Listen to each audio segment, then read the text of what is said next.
С появата на новите полиращи гъби на Optimum от серията HyperPads получихме много запитвания как те се подреждат в продуктовата линия на Optimum, където преди работехме с две основни гъби, лилава и оранжева, но сега имаме жълта и синя.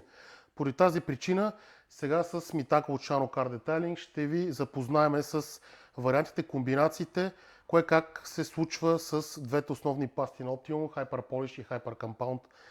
Ясна е полиращата система на Optimum, тя винаги е била 3+1. Плюс 1 е кофата за измиване, Pad Washer, но трите основни компонента на високоефективната полираща система на Optimum са гъбите Optimum, пастите Optimum, а вече и новата полираща машина Optimum 27-цата. Но сега да обърнем малко повече внимание Mitaka на гъбите.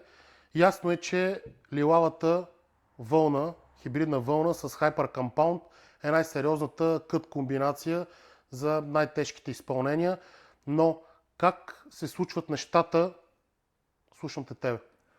Да, като цяло комбинацията с Hyper Wool Pad и Hyper Compound е Heavy Cut, така наречения. Има доста сила при рязането, дори при новите керамични лакове на по-скъпите автомобили. Тоест, това е тежката артилерия. Това е тежката артилерия, точно така правилно казано. Общо взето няма лак, който да ни може да отреже комбинацията тази паста с тази гъба. Но това не означава, че не може да комбинираме и двете пасти с различните падове. Тоест може да правим всякакви комбинации. Дай идея за някаква по-нестандартна комбинация, която повечето хора не би им хрумнала. Ние доста често в нашото студио ползваме комбинацията, ние го наричаме Heavy Polishing. За едностъпкова корекция ползваме Hyper Polish с Hyper Wool пада. Общо взето се получава корекция между 70 и 90% на автомобили. Едностъпкова корекция с най-тежката вълна, с леката паста. Точно така. Това е постижимо, колкото и странно да звучи. Добре, комбинация на двете нови, жълтата гъба, която е Heavy Polishing, така наречена, т.е. тя е по-леко абразивна от лилавата, а синята е по-леко абразивна от жълтата. Тези двете гъби с Hyper Compound ще го комбинираме. По принцип не е проблем, но като цяло е безмислено. Те се справят доста добре и с Hyper Polish. Ние общо взето ползваме Hyper Compound и вълна в по-тежките случаи. Когато искаме да правим двустъпкова корекция, когато има доста дръскотини по лъка и е неизбежно. Но има една особеност при пастите на Optimum.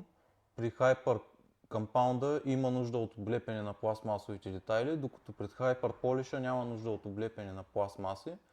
Дори да минем с паста някакъв такъв детайл, няма как да го нараним или пък да оставят бели петна от пастата и тем подобни.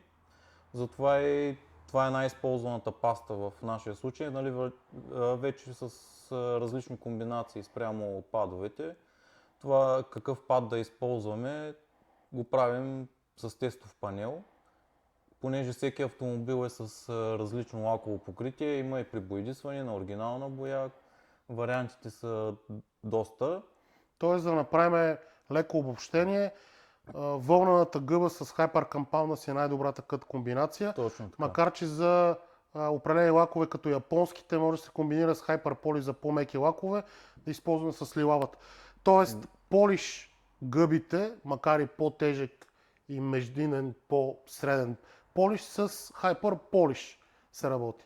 Точно, напълно достатъчно е. И вече финишираме с оранжевата. Да, която е финиш гъба. Да. Която е финиш гъба, доста е мека. С нея се получава перфектен финиш и дълбочина на лъка. Сега нарочно сме завъртяли така, за да не се вижда толкова тази гъба. Тя за разлика от тези чисто новите не е чисто нова, но умишлено я сложихме тук така, за да я обърнем и да видите какво представлява финиш гъба на 7-8 автомобила, ако не се лъжа. Да. Тя е отцветена малко от отцветителя на Hyper Polish, който не е проблем на пастата, но физическата й структура е почти идентична с тази на чисто нова гъба. Тоест издръжливостта и качеството на гъбите на Optimum Най-лесно така може да ги видите. Това не са гъби, които да ги използвате за един-два автомобила. Не трябва да ги изхвърлите. Могат да се използват доста повече и тази гъба в това и състояние почти чисто ново го доказва. Сега предполагам, че трябва да се използват и качествени машини и падвошера за чистене на гъбите, но това много пъти сме го повтаряли, така че няма да е този път. Тоест, лилавата гъба с Hyper Compound или с Hyper Polish, в зависимост какъв кът ви трябва за едностъпково с Hyper Polish, а двете, жълтата по-агресивна и синята не чак толкова агресивна гъба, предимно с Hyper Polish. Поне аз така ги разбрах как се степенуват в случая. Точно така и нали, при финиш вече използваме И при финиш оранжевата гъба. Да. С Супер. нея се дава и най-голяма дълбочина. Идеално.